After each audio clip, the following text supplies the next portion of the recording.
Kelompok 6. Nama anggota kelompok: 1. Naila Putri Rahmadani.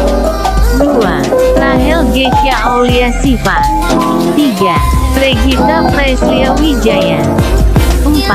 Raihan Surya Pratama. Assalamualaikum warahmatullahi wabarakatuh. Perkenalkan, kami dari kelompok 6. Nama saya dan Surya Pratama. Perkenalkan, nama saya Regita Priscilia Wijaya. Perkenalkan, nama saya Raisa Gesya Aulia Siva. Perkenalkan, nama saya Naila Putri Rahmadani.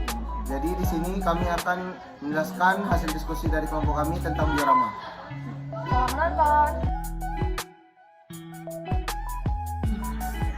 Pertama-tama saya akan menjelaskan tentang pengertian ekosistem. Ekosistem adalah sebuah sistem ekologi yang dibentuk dari hubungan timbal balik antara makhluk hidup dengan lingkungan sekitarnya. Maka dari itu, apabila dilihat dari namanya, ekosistem padang rumput adalah ekosistem yang terjadi di daerah padang rumput. Artinya, interaksi yang dilakukan oleh organisme-organisme padang rumput dengan komponen biotik dan abiotik yang berada di lingkungannya. Selanjutnya akan dijelaskan oleh Rehan. Saya akan menjelaskan tentang komponen biotik dan abiotik. Jadi komponen biotik adalah semua makhluk hidup yang ada dalam satu ekosistem, baik tumbuhan, hewan, jamur maupun mikroorganisme lainnya. Berdasarkan makanannya, komponen biotik dibagi menjadi dua, yaitu heterotrof dan autotrof. Autotrof adalah komponen yang bisa menghasilkan makanan sendiri seperti tumbuhan, dan heterotrof adalah komponen yang tidak bisa menghasilkan makanan sendiri. Kemudian, berdasarkan tingkatannya, komponen biotik dibagi menjadi tiga, yaitu pertama adalah produsen, contohnya tumbuhan hijau, kemudian adalah konsumen, contohnya kambing, sapi ataupun harimau, dan yang terakhir adalah pengurai. Kemudian ada komponen abiotik, yaitu komponen yang tidak hidup atau komponen yang menyusun dalam satu ekosistem. Contohnya adalah cahaya matahari, kemudian suhu, air, dan tanah. Ini akan dijelaskan oleh Rahel. Selanjutnya saya akan menjelaskan tentang satuan organisme dalam ekosistem. Terdapat 6 satuan organisme dalam ekosistem. Yang pertama adalah individu. Individu merupakan satuan fungsional dan struktural terkecil dalam ekosistem. Individu merupakan makhluk hidup tunggal. Contoh individu dalam ekosistem yang kami buat adalah seekor zebra dan seekor jerapah. Yang kedua adalah populasi. Populasi merupakan kumpulan individu sejenis atau satu spesies yang berada dalam habitat tertentu dan waktu tertentu. Contohnya adalah populasi gajah dan populasi harimau. Yang ketiga adalah komunitas. Komunitas adalah semua jenis populasi yang makhluk hidup yang hidup dalam daerah atau lingkungan yang sama. Contohnya adalah komunitas padang rumput.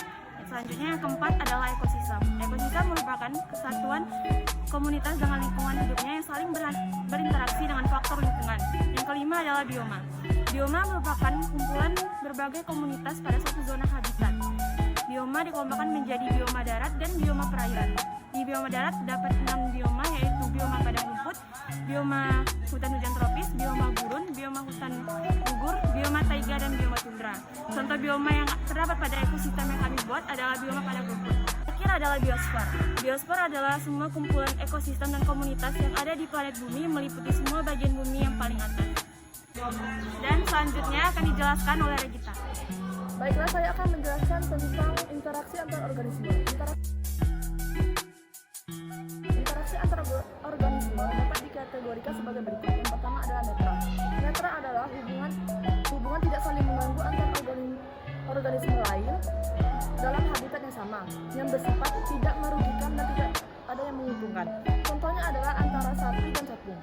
Yang kedua adalah predasi. Predasi adalah hubungan antara mangsa dan pemangsa atau predator. Contohnya adalah harimau dengan mangsanya, yaitu rusa, tikus, dan burung hantu. Yang ketiga adalah simbiosis. Simbiosis adalah hubungan antara dua makhluk hidup yang berbeda jenis. Simbiosis dapat dibagi menjadi tiga, yaitu yang pertama adalah simbiosis mutualisme. Simbiosis mutualisme adalah hubungan antara dua makhluk hidup yang berbeda jenis, tapi keduanya saling menguntungkan. Contohnya adalah simbiosis antara bunga dan lebah. Yang kedua adalah simbiosis parasitisme. Simbiosis parasitisme adalah hubungan antara dua makhluk hidup yang berbeda jenis, tetapi satu makhluk hidup lainnya diuntungkan atau parasit, dan satu makhluk hidup dirugikan atau inang. Contohnya adalah cacing pita pada tubuh manusia. Yang ketiga adalah simbiosis komensalisme. Simbiosis komensalisme adalah hubungan antara dua makhluk hidup yang berlayan jenis. Salah satu makhluk hidupnya diuntungkan dan makhluk lainnya tidak dirugikan. Contohnya adalah pohon anggrek dengan pohon mangga. Selanjutnya akan dijelaskan lagi oleh Naila. Yang terakhir ada interaksi antar populasi. Contoh interaksi antar populasi yang pertama yaitu alelopati. Bila populasi yang satu menghasilkan zat yang dapat menghalangi tumbuhnya populasi lain. Contohnya, di sekitar pohon walnut jarang ditumbuhi tumbuhan lain karena tumbuhan ini memiliki zat yang bersifat toksik. Yang kedua yaitu kompetisi. Bila antar populasi terdapat kepentingan yang sama sehingga terjadi persaingan untuk mendapatkan apa yang diperlukan. Contohnya, persaingan antara populasi kerbau dan populasi gajah di padang rumput. Sekian presentasi dari kelompok kami. Lebih dan kurang kami mohon maaf. Semoga bisa bermanfaat bagi kita semua. Kami akhiri. Wassalamualaikum warahmatullahi wabarakatuh.